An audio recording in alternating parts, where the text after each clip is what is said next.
السلام علیکم ورحمۃ اللہ وبرکاتہ۔ اعوذ باللہ من الشیطان الرجیم، بسم اللہ الرحمن الرحیم۔ سیدنا موسیٰ علیہ السلام کی چوتھی اور آخری دعا جس پر آج ہم بات کرنا چاہیں گے، یہ دعا ہے سورہ یونس میں آیت نمبر 85 اور 86۔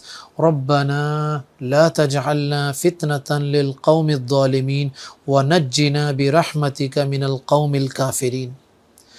یہ دعا اصل میں موسیٰ علیہ السلام کی طرف سے اہل ایمان کی ہے۔ اس دعا میں اجتماعیت ہے، ایک نبی اپنی قوم کو اپنے ساتھ لے کر اجتماعیت کا پیغام دے رہا ہے۔ یہ کس وقت کی بات ہے؟ جب فرعون کا ظلم اور جبر کے ماحول میں اللہ تعالیٰ پر توکل کا اعلان کرتے ہوئے انہوں نے یہ دعا جو تھی یہ کی تھی۔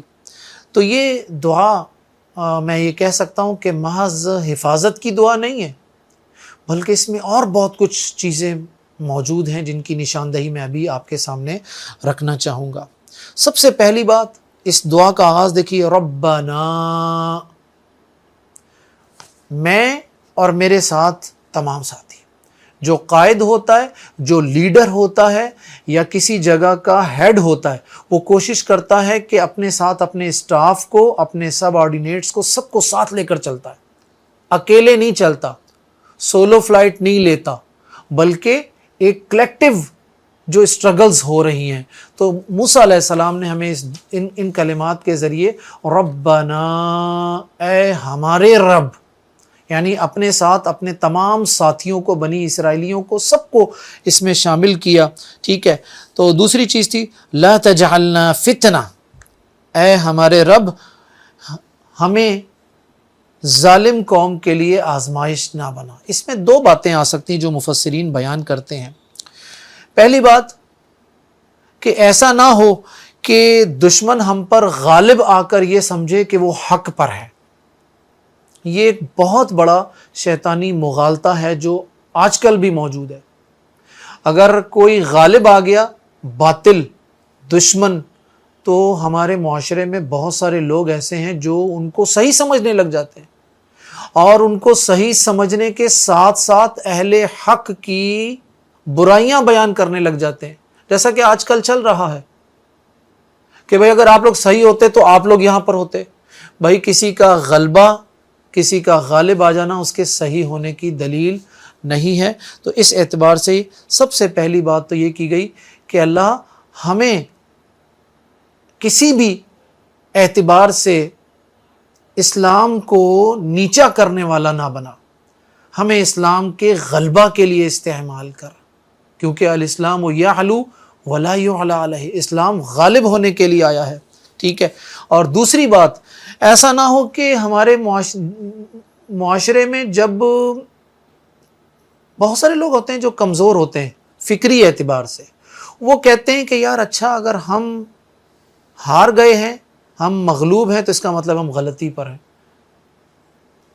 یہ ہمارے جو بہت سارے معاشرے میں جن کے معاملات، یعنی کرپشن اگر کی بات کروں تو ہمارے معاشرے میں بہت سارے ایسے لوگ ہیں جو صراحت کے ساتھ ظلم اور استبداد کی اپنی مثال آپ ہیں، کروڑ پتی ہیں، ارب پتی ہیں، ان کو کچھ نہیں ہو رہا، ہونے کو بہت کچھ ہو رہا، ہمیں دیکھنا چاہیے، لیکن ہم یہ سمجھتے ہیں کہ یار اگر یہ انہوں نے یہ غلطی پر ہیں تب بھی ان کو اللہ تعالیٰ کچھ نہیں کہہ رہا، ان کو پکڑتا کیوں نہیں ہے اللہ تعالیٰ؟ یہ ظالم ہیں، اللہ ان کی گرفت کیوں نہیں کرتا؟ اللہ کا اپنا ایک نظام ہے، اللہ ان کو مہلت دے رہا ہے، یمدہم فی طغیانہم، یہ ان کی مہلت ہے، اتمام حجت پوری کی جا رہی ہے۔ میں بھی اللہ تعالیٰ ان کو مہلت دینا چاہتا ہے، میں بھی وہ واپس آ جائیں، ان کو احساس ہو جائے، اللہ کی حکمت کو اللہ بہتر جانتا ہے۔ لیکن میں یہاں پر یہ بات کرنا چاہوں گا کہ یہاں پر یہ قطعاً ایسا نہیں ہے کہ ظالم غالب آ گیا ہے تو وہ حق پر ہے، اور جو مغلوب ہے، جو کمزور ہے، وہ باطل پر ہے، ایسا نہیں ہے۔ اور دوسری بات اس میں یہاں پر یہ ہے کہ مومن صرف اپنی تکلیف سے نہیں ڈرتا، بلکہ اس بات سے بھی ڈرتا ہے کہ اس کی یہ جو حالت ہے یہ لوگوں کے لیے نقصان دہ نہ بن جائے۔ یہ ہے اس میں ربنا لا تجعلنا فتنة للقوم الظالمین، اللہ ظالم قوم کے لیے ہمیں آزمائش نہ بنا، ٹھیک ہے۔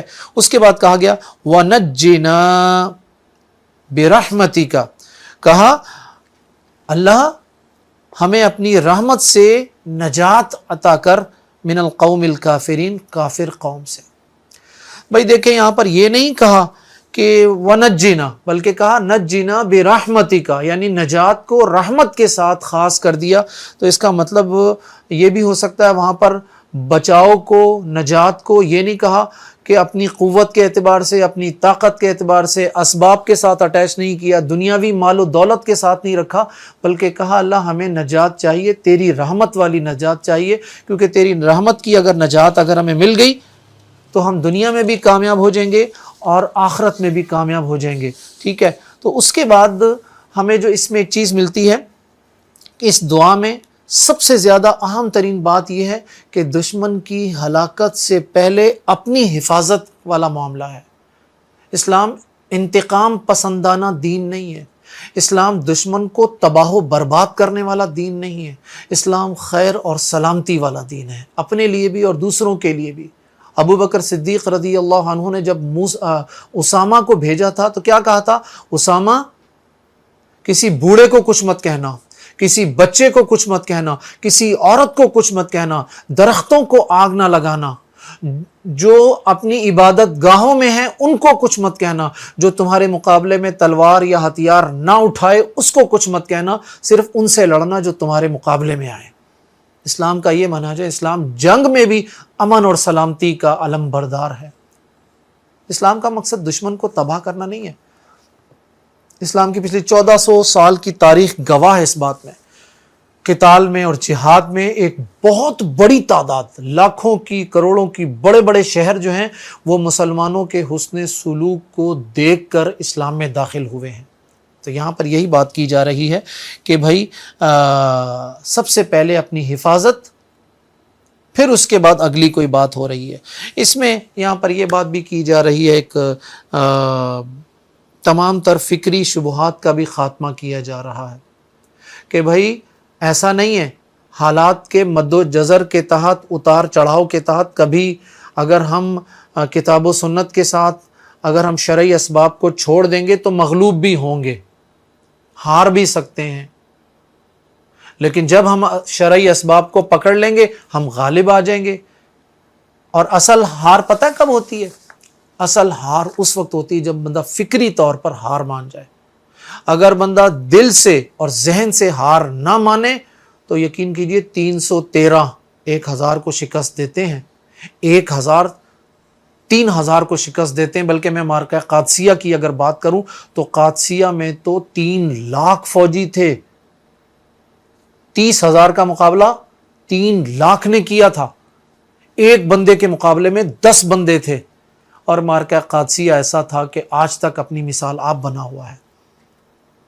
پوری تاریخ کو اٹھا کر دیکھ لیجئے 1400 سال کی، آج تک، میں تاریخ کا استاد ہوں، پوری ذمہ داری کے ساتھ یہ بات کہہ رہا ہوں، 1400 سال میں آج تک کوئی ایک جنگ مجھے ایسی نہیں ملی جس میں مسلمان اپنے دشمنوں سے عددی اعتبار سے، اسلحہ کے اعتبار سے، اسباب کے اعتبار سے زیادہ ہوں، ہمیشہ اپنے مخالفین سے کم تھے اور اس کے باوجود فتح یاب ہوتے رہے۔ جہاں انہوں نے اپنے اوپر غرور تکبر کیا اپنے وسائل پر، وہاں وہ شکستیں دوچار ہوئے ہیں۔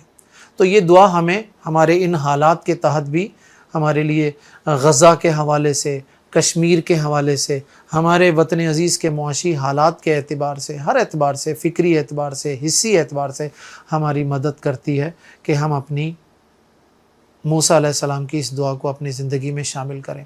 بتانا یہ چاہتا ہوں کہ ہماری زندگی کے ہر مسئلے کا حل انبیاء کی ان دعاؤں میں موجود ہے، اگر ہم چاہیں تو اپنے ان معاملات کو اس طریقے سے حل کر سکتے ہیں۔ جزاکم اللہ خیر۔ السلام علیکم ورحمۃ اللہ وبرکاتہ۔